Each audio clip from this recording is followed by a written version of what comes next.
Now, I don't like this shit, man. I don't like it. New Orleans look good. Uh, Jalil Okafor and Brandon Ingram is guarding Pascal Siakam, yo.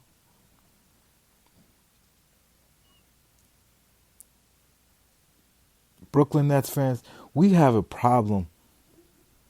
I know y'all hear me on Twitter. I know. I never shut up about it. But Brooklyn Nets fan, we have a motherfucking problem. This shit don't look good.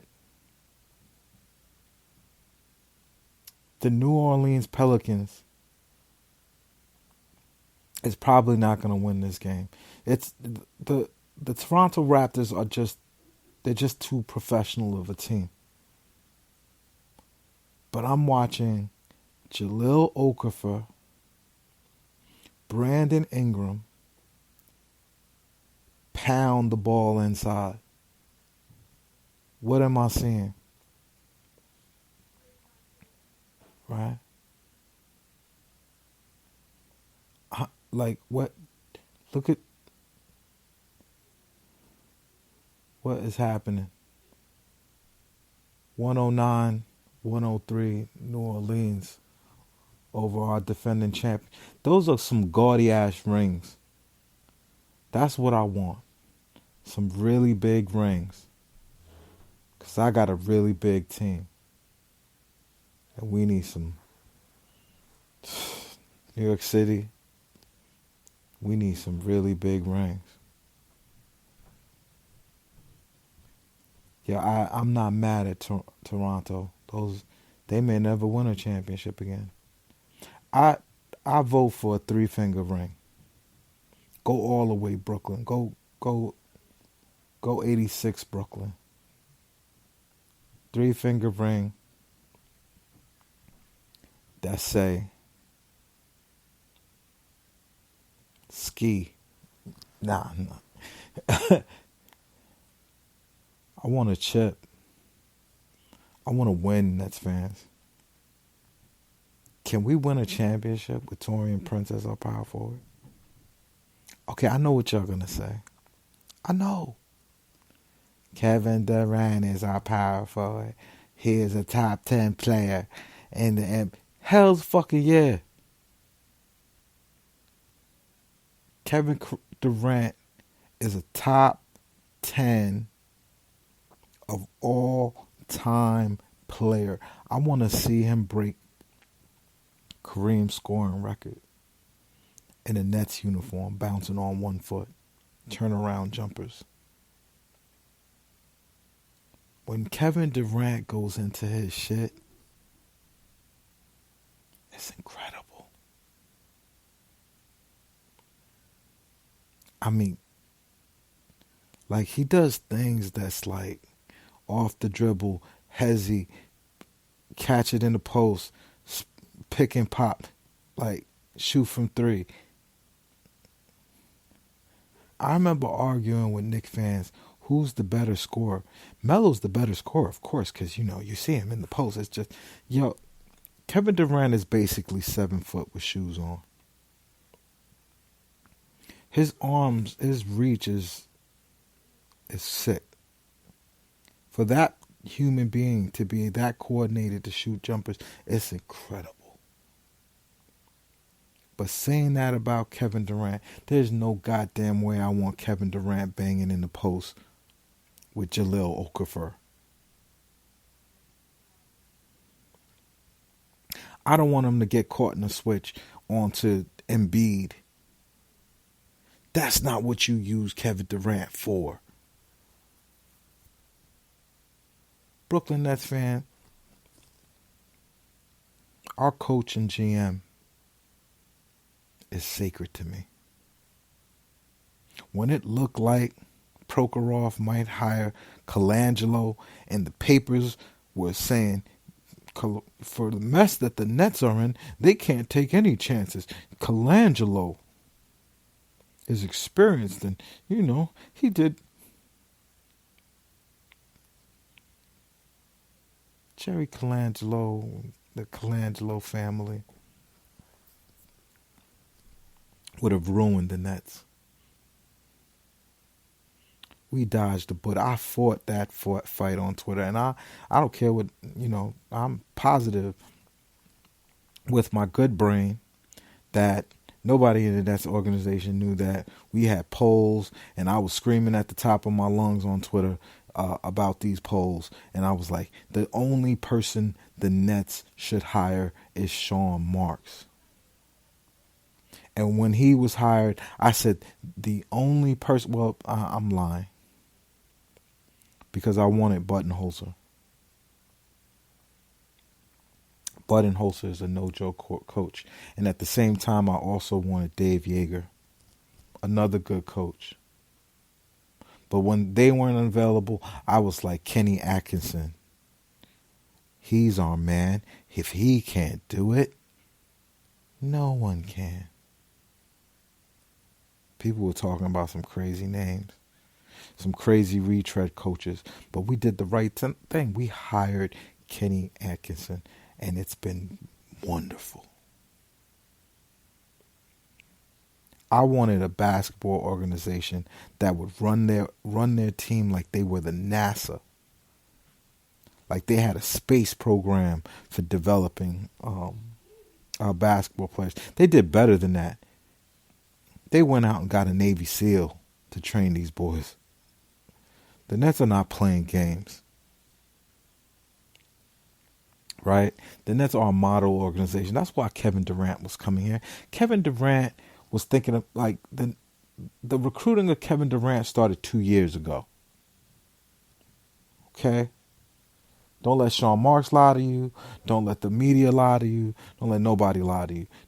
The type of deal that it took to get Kevin Durant, it started in 2016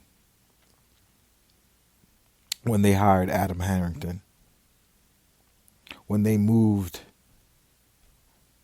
Kevin Durant, spiritual advisor to Brooklyn, and he was running around Brooklyn talking about, how good God is, and, bringing me to Brooklyn. It's wonderful.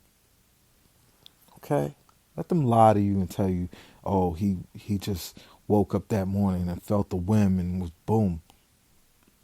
I was watching YouTube videos of Kenny Atkinson's, post-game interviews. That's a fucking lie. And I'm not even mad at Kevin Durant. Lie to me like that. Tell me bullshit. I'm with it. These are complicated business entities. These things that you call basketball superstars. Okay? Respect Kevin Durant's conglomerate to understand that a lot more went into it. That's saying, oh yeah, that's just Kenny Atkinson, man. His post-game conferences, the way he just, like his whole stutter with the Long Island accent, Kenny Atkinson. That's my guy. I leader of men. Had to be my coach.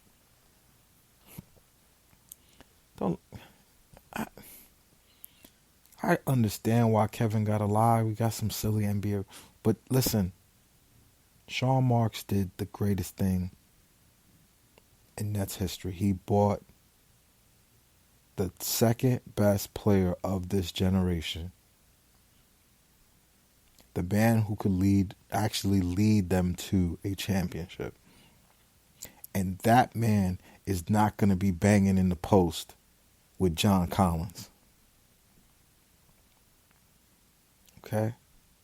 That's not the player that when Al Horford is coming downhill and someone has to take a charge, it better not be fucking Kevin Durant. Every time someone says Kevin Durant is our power forward, I want to puke.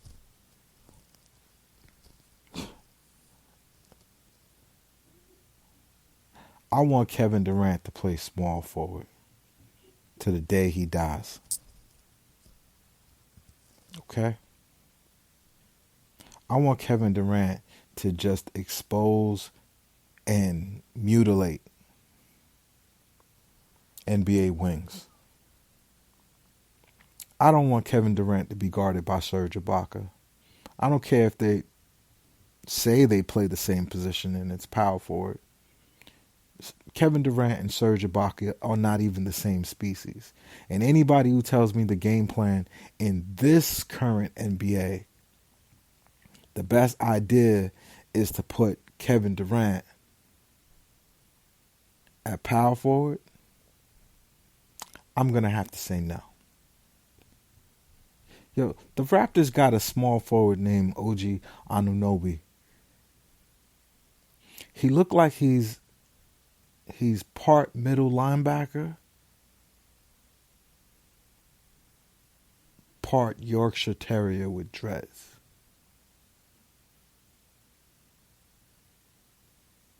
In the face. He's a small forward. Right?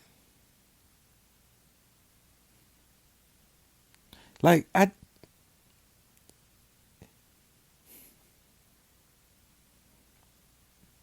don't want Kevin Durant playing power forward. For the dream, the impossible dream is that we gather up all our assets and we, not all, but let's say like Taurean Prince, who's shooting 40%, who's a real small forward. Add to him, a draft pick and maybe take back some bad money and get Aaron Gordon. I know that's not the formula. I know a lot more has to happen. But Taurean Prince has a tradable contract. And I'm sorry, y'all. I don't get mystified by Taurean Prince's three-point shooting. His stroke, magnificent. It's beautiful. Right? His stroke is so beautiful, it makes me not notice that his forehead and his dreads look like that combination. Jeez. I don't even see it. That's how beautiful his three-point shot is. I don't even see his horse face. His shot is exquisite. But he can't dribble drive for shit.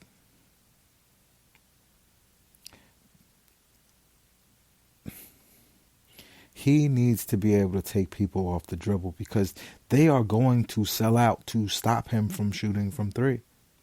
You're supposed to be able to see that coming, use that player's momentum against them, and drive to the basket and get an easy bucket. But even though he has the right height, the right build, all dudes with dreadlocks play exactly the same, and almost all of them could go to the basket. But he plays like Kyle Korver with a bad foot. He can't finish to the basket. I saw him on dribble drives in the last preseason game go 1 for 3 going to the basket. He's just challenged. That's not going to work, Nets fans. I don't like it.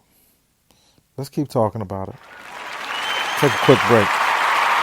The front office. Yves Darbouze. Let's keep talking.